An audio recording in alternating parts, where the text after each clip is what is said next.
Hi వర్స్, welcome to our channel. ప్రస్తుతం మనతో పాటు జయదేవ్ గారు సీనియర్ జర్నలిస్ట్ ఉన్నారు. వారితో ఒకసారి మాట్లాడదాం.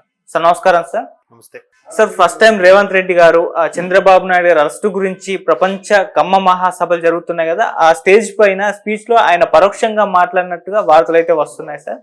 అంటే రేవంత్ రెడ్డి గారు చంద్రబాబు గారు ఎప్పుడు అరెస్ట్ అయ్యారు, అప్పుడు ఏమాత్రం కూడా స్పందించలేదు, అసలు ఊసు కూడా ఎత్తలేదు. మరి ఇప్పుడు ఆయన మాట్లాడడం జరిగింది, అప్పుడు ఎందుకు మాట్లాడలేదు, మరి ఇప్పుడు ఎందుకు దీని గురించి ఈ ప్రస్తావన తీసుకొచ్చారు? మీ ఒపీనియన్ సార్ దీనిపైన? చంద్రబాబు గారు అరెస్ట్ టైంలో పార్టీలకు అతీతంగా, ప్రాంతాలకు అతీతంగా కాశ్మీర్ నుంచి కన్యాకుమారి వరకు అందరూ స్పందించారు. అంటే అరెస్టు న్యాయమా, న్యాయబద్ధమా కాదా విషయం పక్కన పెడితే అరెస్టు చేసే విధానం సరిగ్గా లేదని స్పందించారు అందరూ. దానికి కాంగ్రెస్ వాళ్ళు కూడా ఉన్నారు. మేబీ రేవంత్ రెడ్డి గారు స్పందించారో లేదు నాకు గుర్తులేదు, కానీ కాంగ్రెస్లో నాయకులు ఉన్నారు. కొంతమంది బీఆర్ఎస్లో కూడా ఎవరైతే టీడీపీ నుంచి ప్లేన్ ఉన్నారో వాళ్ళు ఉన్నారు. అందరూ నాకు తెలిసి బీజేపీ వాళ్ళు ఎవరూ స్పందించలేదు.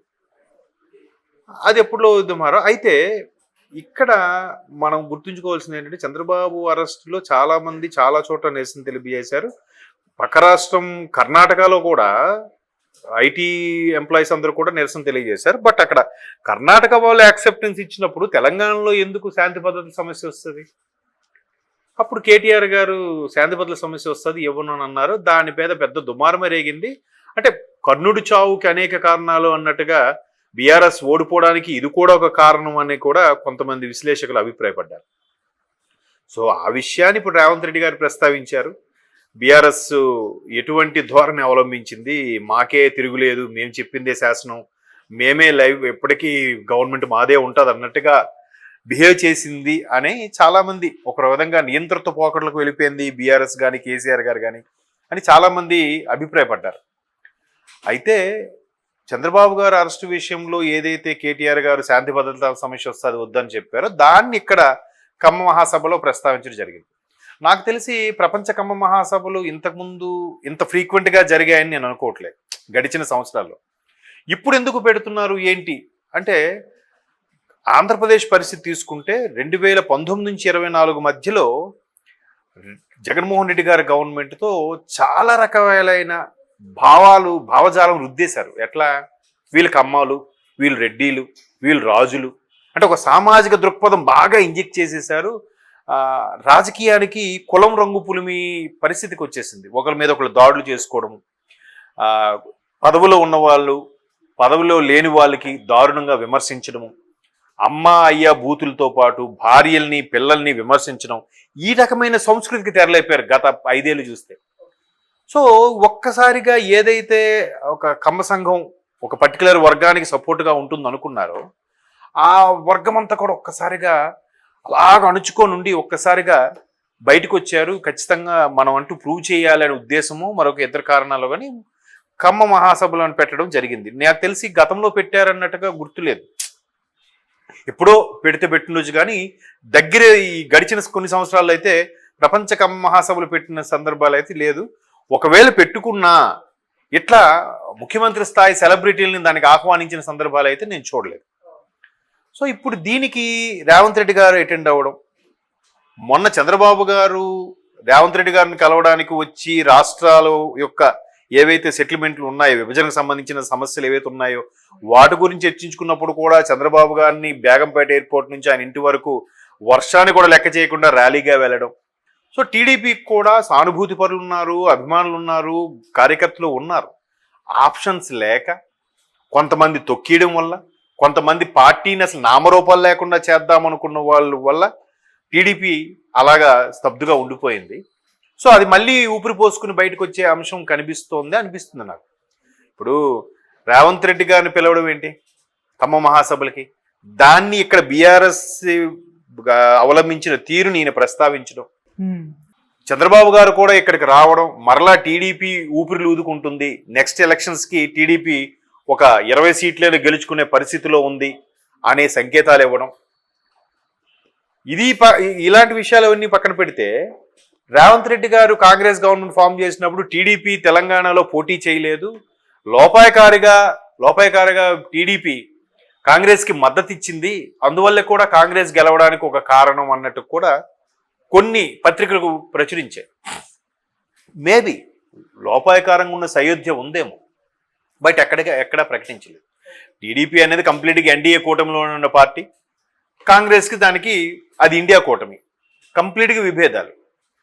బట్ మీరు అన్నట్టుగా రేవంత్ రెడ్డి గారు చంద్రబాబు గారు అరెస్ట్ టైంలో స్పందించలేదంటే కాంగ్రెస్ నాయకుడిగా ఉన్నారు, పిసిసి అధ్యక్షుడిగా ఉన్నారు.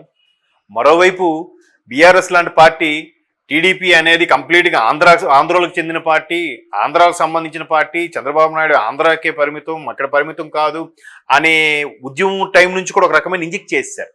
ఆ టైంలో రేవంత్ రెడ్డి అనే వ్యక్తి చంద్రబాబు నాయుడు గారి గురించి సానుకూలంగా మాట్లాడినా, లేదంటే ఫేవర్గా మామూలుగా గతంలో పనిచేసిన అనుభవం ప్రకారము, గతంలో ఆయన బాస్ కాబట్టి ఆ పరంగా మాట్లాడినా వెంటనే వీళ్ళు ఒక సిద్ధాంతం లేవనెత్తుకుంటారు. రేవంత్ రెడ్డి వస్తే మరలా ఆంధ్రలో పాలన వస్తుంది, లేదంటే ఇంకేదో వస్తుంది అని భయంకో, లేదా ఇతర రాజకీయ సమస్యలను ఉద్దేశించి రేవంత్ రెడ్డి గారు ఎక్కడ ప్రస్తావించకపోయి ఉండొచ్చు. కాకపోతే అదే బీఆర్ఎస్ మా తెలంగాణ పార్టీ, తెలంగాణ ఉద్యమం కోసం పెట్టిన పార్టీ అనేది బీఆర్ఎస్గా ఎందుకు పేరు మార్చారు? పక్క రాష్ట్రాలకు విస్తరించాలని కదా. అటు మహారాష్ట్ర, ఇటు ఆంధ్ర వైపు కూడా గుంటూరులో ఒక సభ పెట్టి ఒక ఇద్దరు నాయకులను కూడా చేరదీసుకోవడం జరిగింది కదా బీఆర్ఎస్లో. మరి వీళ్ళు మాత్రం తెలంగాణ పేరుని బీఆర్ఎస్గా మార్చి పక్క రాష్ట్రాలకు వెళ్ళొచ్చు. తెలుగుదేశం అనే ఉన్న పార్టీని, తెలుగు ప్రజలందరికీ ఉండే పార్టీని ఇది ఆంధ్రోల పార్టీ అని చెప్పి రుద్దేసి ఒక విధంగా చాలా బద్నాం చేశారు అనేది అందరికీ తెలిసిన విషయం. సో అందువల్ల రేవంత్ రెడ్డి ఎక్కడ ప్రస్తావించలేదేమో. ఆయన గెలిచిన తర్వాత కూడా చంద్రబాబు నాయుడు ఈయన గురు శిష్యులు అని అంటే ఎవడా చెప్పిన సన్నాసి, ఆయన నేను ఒక కొలీగ్స్, ఒక పార్టీలో పనిచేసినప్పుడు నా నాయకుడు, నేను ఒక కార్యకర్తని, లేదా నేను ఒక నాయకుడిని, అంతేగాని గురు శిష్యులు అంటే నేను ఒప్పుకోను అన్నట్టు కూడా దానికి ఒక క్లారిటీ ఇచ్చారు రేవంత్ రెడ్డి గారు. బట్ లోపల ఒక రకమైన అభిమానం ఉండొచ్చు, పార్టీలకు అతీతంగా ఉండొచ్చు. ఎందుకంటే రేవంత్ రెడ్డి గారు ముఖ్యమంత్రి అవ్వకముందే ఆయన ఒక వివాహ వేదికకి హాజరైనప్పుడు అప్పుడే ఆంధ్రాకి చెందిన కొంతమంది ముగ్గురు ఎమ్మెల్యేలు, అంటే కాబోయే ఎమ్మెల్యేలు, ఇప్పుడు ఎమ్మెల్యేలు వాళ్ళు వచ్చినప్పుడు వాళ్ళకు కూడా చెప్పాడండి, సార్ తెలంగాణలో కాంగ్రెస్ గవర్నమెంట్ వస్తుంది, ప్రమాణ స్వీకారం మీరు రావాల్సి ఉంటుందని నేను అప్పుడే చెప్పాడట ఆయనకున్న కాన్ఫిడెన్స్తో. సో అక్కడేంటి, ఆ ముగ్గురు టీడీపీ వాళ్ళు గతంలో కలిసి ఉన్నారు కాబట్టి ఆ అభిమానం కొద్దో కలిసి పనిచేసుకున్న కొలీగ్స్ గాను అభిమానంతో పిలిచాడు. సో ఇప్పుడు కమ్మ సభలకి అటెండ్ అవ్వడం, చంద్రబాబు గారు మొన్న ఇక్కడికి రావడం, ఇద్దరు మాట్లాడుకోవడం, రేవంత్ రెడ్డి గారు కూడా మంగళగిరి వెళ్ళి రాజశేఖర్కి సంబంధించిన సభ పెట్టడం, ఒక మంచి వాతావరణం క్రియేట్ చేస్తారు. ఏముంది, మీరు మా దగ్గర రండి, మీ పార్టీని మీరు అభివృద్ధి చేసుకోండి, మీరు మా దగ్గరికి వచ్చి మీ పార్టీని మీరు అభివృద్ధి చేసుకోండి, మా పార్టీ ప్లాన్స్, మా విజన్ మాకు ఉంటుంది. అక్కడ కాంగ్రెస్ని ఎలా పైకి తీసుకురావాలని రేవంత్ రెడ్డి గారు ఆంధ్రాలో ఆలోచిస్తున్నారు. టీడీపీని మరలా తెలంగాణలో ఎలా పుంజుకునేలా చేయాలని బాబు గారు ఆలోచిస్తారు. తప్పేముంది, ప్రజాస్వామ్యం కదా.